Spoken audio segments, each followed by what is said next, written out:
எனக்காகத்தானே இந்த பாடுகள்,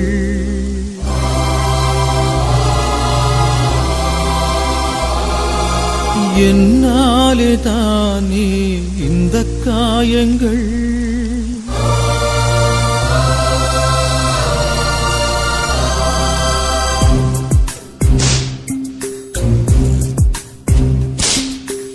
எனக்காகத்தானே இந்த பாடுகள், என்னாலே தானே இந்த காயங்கள்.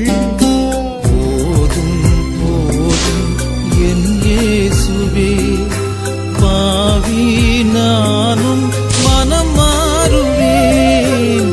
எனக்காகத்தானே இந்த பாடுகள், என்னாலே தானே இந்த காயங்கள். போதும் போதும் என் இயேசுவே, பாவி நானும் மனம் மாறுவேன். தவக்காலத்தின் 4வது நாள்ல மாற்றமா ஏமாற்றமா தவக்கால தின சிந்தனைக்கு மகிழ்ச்சியோடு உங்களை வரவேற்கிறேன். வழக்கமா நம்ம சொல்றது உண்டு, சோதனைகள் இன்னைக்கு நிறைய. எப்படி சமாளிக்கிறது? இந்த கடவுள் உண்மை இருக்கிறாரா அப்படின்னு நம்ம குழப்பத்துல இருக்கிறோம். இயேசுவே சோதிக்கப்பட்டார். இயேசுனுடைய 3 சோதனைகளை தான் இந்த 3 தினங்கள் தொடருகிற போது நாம் சிந்திக்க இருக்கிறோம்.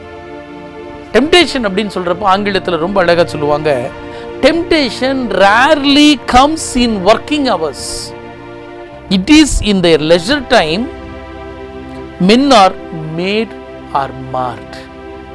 ரொம்ப அழகா சொல்லுது, இந்த சோதனைகள் அப்படிங்கிறது நம்ம பரபரப்பாய் இயங்கிக் கொண்டிருக்கிற போது நிச்சயம் நம்மை தொந்தரவு செய்யாது.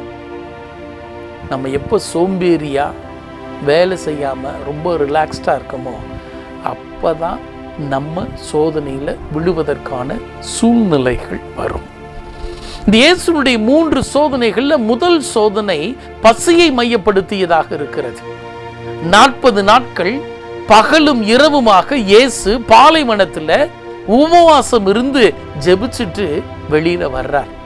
இந்த 3வது அதிகாரத்துல பார்க்கிறப்ப ஞானஸ்நானம் பெறுகிற போது தந்தை கடவுள் சொல்றார், இவரே என் அன்பார்ந்த மகன் என்று சொல்லி பூரிப்படைகிற அந்த நிகழ்வை வாசித்ததுக்கு பிற்பாடு இயேசுனுடைய சோதனை, மதோ சோதனை ஆரம்பமாகுது. சோதிக்கக்கூடிய சாத்தான் வர்றான். ரொம்ப அழகா யாக்கோபு நிருபம் 1வது அதிகாரம் 3வது இறைவார்த்தை சொல்லுகிறது, உங்கள் நம்பிக்கை சோதிக்கப்படும் போது மன உறுதி உண்டாகும் என்பது உங்களுக்கு தெரியாதா? ஏன் கடவுள் சோதனையை கொடுக்கிறாரு? நம்ம மன உறுதி அடைய வேண்டும் என்பதற்காக. இயேசு எப்படி சோதிக்கப்பட்டாரு? 40 நாள் பகல் இரவு உண்ணவில்லை. அப்ப எவ்வளவு பசியோடு இருந்திருப்பாரு. அப்ப சாத்தான் அவர் மேல கரிசனை உள்ளவன் போல, சாத்தான் அவர் அன்பு செய்யறவன் போல, சே என்ன உங்க அப்பா 40 நாள் உன்னை கண்டுகிட்டாரா? பாரு, இந்த கல் எடுத்து கொடுத்து இதை சாப்பிடு, இதை அப்பமா மாத்தி நீ சாப்பிடு. நீ எவ்வளோ பசியா இருக்க, உன்னை பார்க்கவே உடைஞ்சு போன மாதிரி இருக்கிற, நீ சோர்ந்து போயிட்ட, நீ மெலிஞ்சு போயிட்ட, நீ எப்படி இருப்ப, எவ்வளவுதான் இருப்ப, இப்படி இருக்கிறியே, இந்தா சாப்பிடு அப்படின்னு அக்கறையோடு சொல்வது போல சாத்தான் அவரை முதல் சோதனையில் விழத்தாட்ட பார்க்கிறான். ரொம்ப அழகா எபிரேயர் புத்தகம் சொல்லுது, 4வது அதிகாரம் 15வது இறைவார்த்தை, ஏனெனில் நம் தலைமை குரு நம்முடைய வலுவின்மையை கண்டு இரக்கம் காட்ட இயலாதவர் அல்ல, மாறாக எல்லா வகையிலும் அவர் நம்மை போல் சோதிக்கப்பட்டார், எனினும் பாவம் செய்யவில்லை. இயேசு நினைச்சிருந்தா அப்பமா மாத்தி இருக்க முடியும். அந்த கல்ல அப்பமா மாத்துறது அவருக்கு ஒரு பெரிய வேலையே கிடையாது, பெரிய வேலையே கிடையாது. 5 அப்பம் 2 மீனை வச்சு அத்தனை பேருக்கு கொடுத்தார். மீதி 12 கூடைகள் நிறைய எடுக்கப்பட்டது. வெறும் கச்சாடிகள் ததும்பி வழுகிற அளவு இருந்தது. ஏன் அவரால் இது முடியாதா அப்படின்னு பாக்குறப்ப ஏன் இயேசு செய்யல அப்படின்னா, இந்த வேதாகமத்தில் ரொம்ப அழகா சொல்லப்பட்டிருக்கிறது, எப்போதுமே அற்புதங்களும் அதிசயங்களும் கடவுளை மகிமைப்படுத்த வேண்டுமே ஒழிய மற்றவர்களின் தேவைக்கோ சுயலாபத்திற்கோ இயேசு ஒரு காலும் பயன்படுத்தியது கிடையாது. அதைத்தான் நம்ம தெளிவா உணர்ந்து கொள்ள வேண்டும். இந்த சாத்தானோட வார்த்தையை கேட்டு ஒருவேளை நான் செய்வேன், என்னால முடியும் அப்படின்னு செஞ்சிருந்தார் அப்படின்னா ஒருவேளை அவர் அந்த சோதனையில் விழுந்திருப்பார். ரொம்ப அழகா சாத்தான் அவர் கை எதிர்கொள்றார். எப்படி? இறை வார்த்தையை சொல்றாரு. இணைச்சட்ட புத்தகம் 8வது அதிகாரம் 3வது இறை வார்த்தையில ரொம்ப அழகா சொல்றாரு, மனிதருடைய வார்த்தைகள் அல்ல, கடவுளுடைய வாயிலிருந்து வரும் ஒவ்வொரு சொல்லினாலும் மனிதர் உயிர் வாழ்கிறார். மத்தேயு நற்செய்தியில ரொம்ப அழகா மத்தேயு யாருக்கு டார்கெட் பண்ணி நற்செய்தி எழுதுறாருங்கிறது தெரியும். யூதர்களுக்கு எழுதுறார். அந்த யூதர்களுக்கு எழுதுகிற போது முதல் 5 புத்தகங்கள் ஆங்கிலத்தில் பென்டடியூக்னு சொல்றாங்க, சட்ட நூல்கள். அந்த 5 நூல்களுடைய இறுதி புத்தகம் தான் இணைச்சட்ட புத்தகம். அந்த இணைச்சட்ட புத்தகத்தில் 7வது அதிகாரம் 8வது அதிகாரத்தில் நம்ம வாசிக்கிற போது மோசேயினுடைய வழியாக ஆண்டவர் சொன்ன வார்த்தையைத்தான் ஆண்டவர் ரொம்ப அழகா எடுத்து பயன்படுத்துறாரு. நான் கடவுளுடைய வாயிலிருந்து வரும் ஒவ்வொரு சொல்லினாலும் மனிதர் உயிர் வாழ்கிறான்ங்கிறத சொல்லி சாத்தானை திகைக்க செய்கிறார். சோதனையிலிருந்து வெற்றி பெறுகிறார். அந்த சோதனையில மிகச் சிறப்பாய் அவர் தன்னை காத்துக் கொள்கிறார். இன்னைக்கு நம்முடைய உடல் சார்ந்த பசி சார்ந்த சோதனைகளை எப்படிப்பட்டதாய் மேற்கொள்கிறோம்? வழக்கமா பாருங்க, சாதாரண நாட்கள் ஒன்றும் பெருசா தெரியாது.